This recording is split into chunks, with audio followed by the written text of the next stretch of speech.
contre le pouvoir de l'assiette. L'assiette tue plus que la guerre. Dis-moi ce que tu manges, je te dirai comment tu mourras. Mesdames et messieurs, bonsoir et bienvenue à cette émission qui sera consacrée spécialement à la question alimentaire parce que l'ère vient où les gens seront tués non seulement par les médicaments mais aussi par l'assiette. De la même manière que Jésus-Christ avait rétorqué, l'homme ne vivra pas du pain seulement, mais aussi de toute parole qui sort de la bouche de l'Éternel. Les questions aujourd'hui, dans notre numéro très spécial consacré à la sécurité alimentaire, de suivre religieusement notre invité qui est le docteur Désiré Bombile. Il est sexologue, pasteur, nutritionniste et auteur de plusieurs ouvrages ayant trait à la nutrition ou à l'alimentation. Et enfin, il est massothérapeute. Nous le recevons en sa qualité de nutritionniste et auteur de plusieurs ouvrages sur la nutrition, bien entendu. Docteur Désiré Bombile, bonsoir. Bonsoir. Je rappelle que vous êtes sexologue, pasteur, nutritionniste et auteur de plusieurs ouvrages ayant trait à la nutrition. Et enfin, vous êtes massothérapeute. La sécurité alimentaire, ce n'est pas seulement l'autosuffisance comme on peut le remarquer, mais c'est aussi d'autres aspects qui engagent. Bon, avant tout, j'aimerais d'abord que nous puissions commencer avec la définition de ce concept qui est la sécurité alimentaire.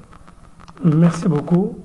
Comme le mot l'indique, sécurité alimentaire, nous voyons dans la vie courante, nous parlons de la sécurité des gens et de leurs biens. Et ce sont des militaires et des policiers qui agissent pour faire en sorte que le peuple se trouve dans la quiétude. Et la même chose, il y a aussi la sécurité qui doit être remarquée dans l'assiette.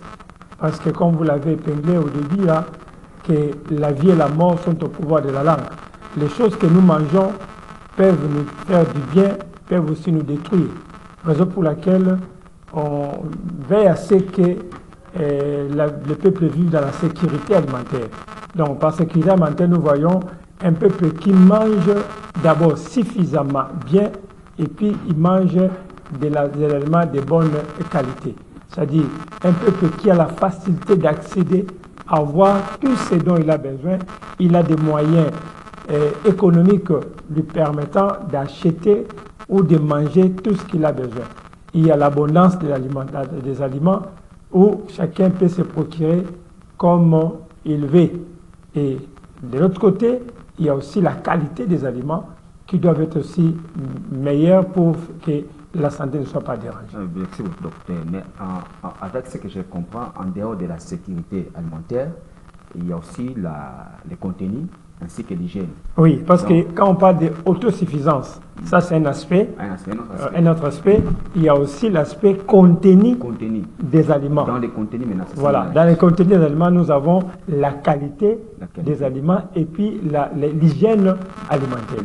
Voilà. Bon, restons d'abord dans les contenus des aliments. Que peut-on manger en termes de contenu? Parce qu'on mange toujours comme d'habitude. Vous savez, dans les termes alimentation, il y a différence entre alimentation et nutrition.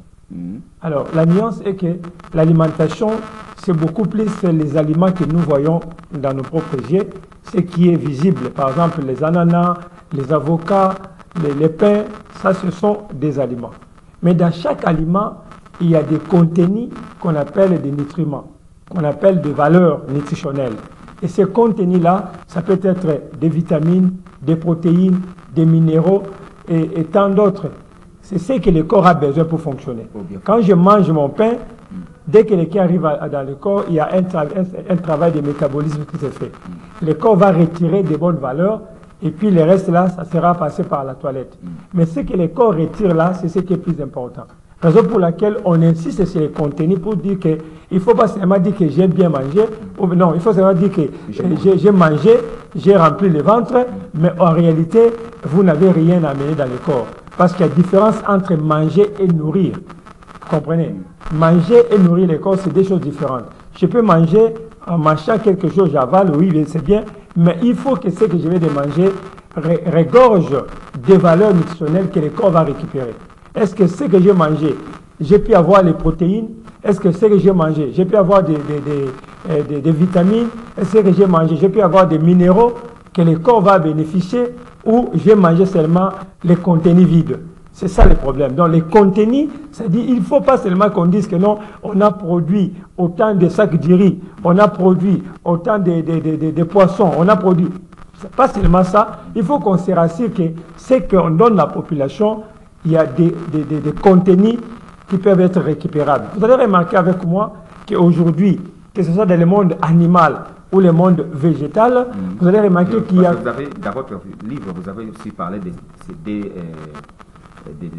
ces deux mondes-là, oui, distincts, donc voilà, le monde animal et le monde végétal. Vous allez remarquer avec moi qu'aujourd'hui, avec le système ce que les Congolais disent, les gens veulent faciliter toutes choses avec des produits chimiques qui font pousser rapidement les légumes. Il y a même des OGM aujourd'hui avec des organismes génétiquement modifiés. Vous allez voir des fruits et des gros volumes comme ça, voilà. Mais en réalité, à l'intérieur, il n'y a rien. Vous voyez, il y a ce qu'on appelle des substituts aujourd'hui. Vous savez, avec les saisons, il y a des fois des fruits qui disparaissent à une saison quelconque. Alors, il y a maintenant ceux qui sont plus intelligents, ou ceux qui veulent dépasser en intelligence, commencent à créer ce qu'on appelle des substituts. Vous allez voir qu'il n'y a pas des oranges sur les marchés, mais vous retrouvez devant les oranges. Ça vient d'où? On a créé des graines à partir des laboratoires où on appelle des substituts qui remplacent les oranges au mois de la pénurie. Vous allez voir qu'il y a aujourd'hui des légumes qu'on a semés les lundis et les vendredis déjà on a récolté. Alors, vous allez remarquer encore plus dans le monde animal, un veau d'une semaine, mais qui a pris des poids comme s'il a fait déjà 10 ans. Voyez un peu. Tout ça, ce sont des mécanismes qui vont à la longue déranger la santé de la population. Pourquoi? Parce qu'on veut beaucoup plus l'argent, on est plus cupide qu'on n'a pas de souci de la population. C'est pourquoi les contenus, on doit veiller sur les contenus pour assurer réellement la sécurité alimentaire. J'aimerais bien aller sur l'aspect hygiène, mais vu le temps, je veux directement que nous puissions aborder cette question. Est-ce qu'avec une telle matière, pleine de complexité, il y a d'abord les aliments, d'abord les végétales, il y a aussi les animaux, mais tout ça, on voit qu'actuellement, il y a des produits chimiques, toxiques même. Que faites-vous réellement pour sensibiliser la population? Est-ce qu'il y a-t-il un moyen ou une vision pour aider la population à comprendre? Mon frère Flaquin, nous sommes tellement préoccupés par cette situation et nous, comme nutritionnistes, notre vocation, c'est protéger la population par rapport à l'alimentation. Donc, c'est-à-dire comme les militaires protègent la population et leurs biens par rapport aux voleurs, par rapport aux ennemis, et la même chose, nous, comme nutritionnistes, nous protégeons la population par rapport à ce qu'ils doivent manger. Raison pour laquelle nous sommes en train de faire de notre mieux pour organiser une série de campagnes de sensibilisation pour aider la population, non seulement à veiller à ce qu'ils mangent, mais savoir faire un bon choix de son assiette.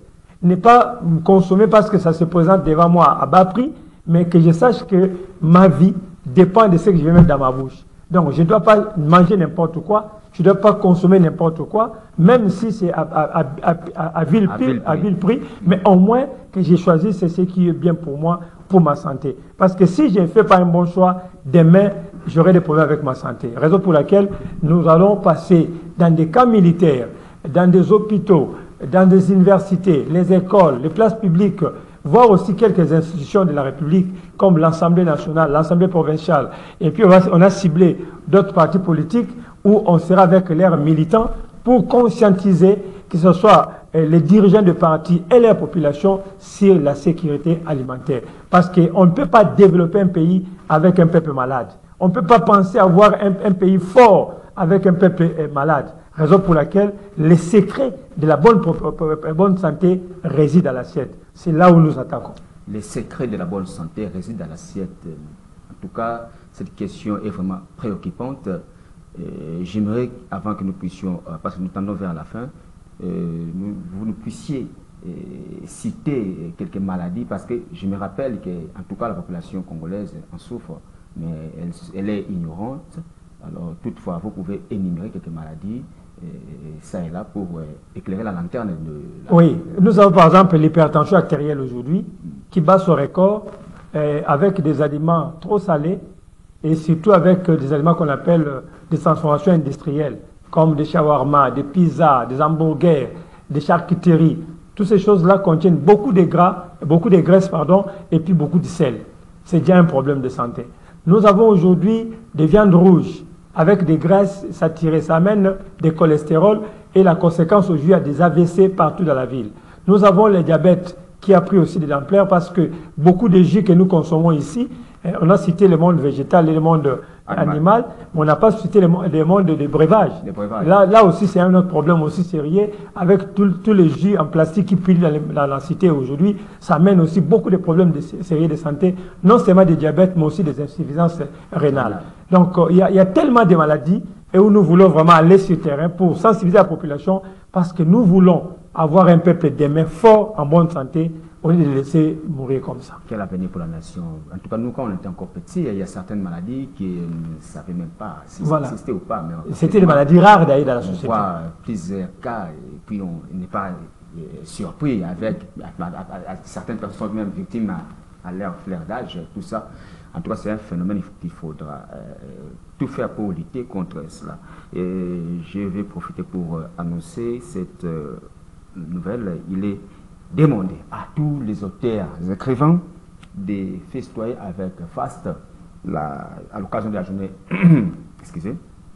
mondiale du livre et des droits d'auteur qui est célébrée le 27 avril de chaque année.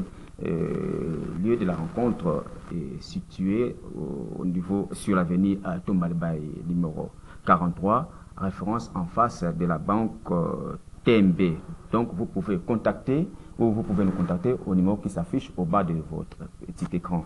Je salue aussi en passant Selemani Moati Kabale, qui est donc l'initiateur de cette activité. Docteur, je reviens à vous.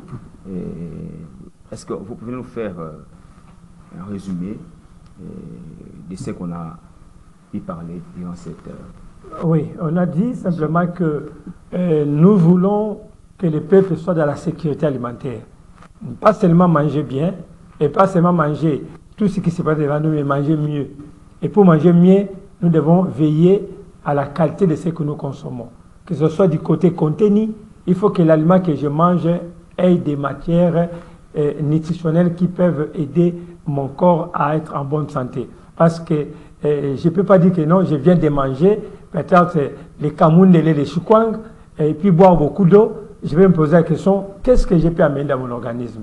Ce sont des erreurs comme ça. Il faut consommer beaucoup de fruits, beaucoup de légumes, mais encore une question, il faut savoir faire un bon choix parce qu'aujourd'hui, il y a des légumes qui contiennent beaucoup de produits chimiques, il y a des fruits qui sont ce qu'on appelle des OGM, qui peuvent aussi à la longue détruire la santé. C'est pourquoi nous pensons organiser des grandes actions d'envergure dans la ville pour sensibiliser la population à faire un bon choix de son assiette pour sécuriser sa santé. Parce qu'on fait signe qu'il y a encore une petite minute, donc je ne sais pas, est-ce que je vois votre structure va se mettre bientôt là en place pour sensibiliser, mais il y a aussi une préoccupation. Est-ce que les autorités compétentes qui sont de l'OCC, parce qu'il y a tout un système qui est installé derrière tout ça. Est-ce que vous avez aussi des lobbying menés auprès de ces autorités-là pour mettre ferme pour les sensibiliser aussi? Nous avons écrit... les victimes de ceux qu'on leur propose. Oui, nous avons écrit à presque toutes les institutions. Il y a des institutions qu'on a écrites pour informer. Il y a d'autres institutions qu'on a informées pour arriver à travailler avec eux. Informer aussi prendre des mesures nécessaires. Oui, c'est ça. Parce que par exemple, à l'OCC, nous avons un travail à faire avec l'OCC pendant notre campagne. Et nous apporterons un rapport de ce que nous avons pu déjà constater dans les différents milieux. Et on va les apporter un rapport pour donner certaines recommandations. Parce qu'à la fin de notre sensibilisation, nous avons des recommandations à faire, que ce soit aux autorités compétentes qui peuvent se décider, et pourquoi pas aussi ceux qui doivent se mettre au travail. Mais le problème, c'est que nous sollicitons l'accompagnement des autorités, l'accompagnement des gens de bonne volonté. Parce que vous savez, de telles actions, ça nous demande beaucoup d'efforts et puis beaucoup de moyens, mais nous sommes limités. Nous sommes Action des nutritionnistes du Congo, je suis le président des nutritionnistes du Congo, mais nous souffrons parce qu'on n'a pas assez de moyens pour réaliser cette grande vision que nous avons. Vous avez un siège, votre siège c'est où? Notre siège se trouve sur 4e rue, numéro 14, quartier Kimbangu, commune de Kalamu, juste derrière marché Mariano. Vous êtes en contact avec certains nutritionnistes? Oui, tous les nutritionnistes du pays sont sous ma supervision. Il y a ceux qui sont à Kinshasa, il y a ceux qui sont aussi dans des provinces, parce que nous sommes presque dans toutes les provinces. Et moi, je suis le coordonnateur national. Il y a d'autres dans le niveau des provinces. Ici à Kinshasa, nous avons des directions. Au moins au niveau national, il y a d'autres qui sont au niveau provincial. Mais maintenant, là, nous travaillons non seulement avec la province de Kinshasa, mais aussi avec la province de Lualaba, la province de Okatanga, Nord Kivu et Sud Kivu, Kananga, ainsi que Mbujimai. Donc, nous serons à ce terrain dans toutes ces provinces-là pour travailler dans ce sens-là. Et nous demandons le soutien et l'appui des gens de bonne volonté pour que cette campagne soit menée jusqu'à la fin. Nous, en tout cas, en tant qu'organe de presse, nous allons donc adhérer à votre vision parce que ça fait partie. Oui, nous vous demandons aussi de nous accompagner pour la couverture des travail grandiose d'ailleurs, parce qu'à Bruxelles, ça sera suffisamment pratiquement impossible. Parce que tout le monde ne sera pas aussi sur le terrain quand on sera dans le travail. Il faut restituer ce qu'on pourra faire là-bas. C'est ce que nous sommes en train de voir comment est-ce que vous accompagnez par rapport à notre niveau pour atteindre mieux vos objectifs, parce que ça fait pas de l'intérêt supérieur de la nation. Je rappelle que les 20, il y a une invitation, voilà, il est demandé à tous les auteurs écrivains de venir festoyer avec FAST à l'occasion de la journée mondiale des livres et des droits d'auteur, célébré le 27 avril de chaque année, lié des rencontres à Avenue Tombalba numéro 43, en face de la banque TNB. Vous pouvez contacter au numéro qui est affiché au bas de votre petit écran. M. Selemani Mouati Kabale fait partie du comité des organisateurs, donc vous serez bien accueillis et vous êtes d'ailleurs les bienvenus. Je pense que tout est dit, nous sommes arrivés à la fin. Derrière la caméra, donc je vous remercie, chers téléspectateurs, pour votre fidèle attachement à nous accorder pendant ces vingtaine de minutes. Je remercie également Héritier Toubilando qui était derrière la caméra, Moron Zambé à la réalisation comme toujours, et enfin Ludou Montiri à la production. Donc bye bye, passez une bonne journée.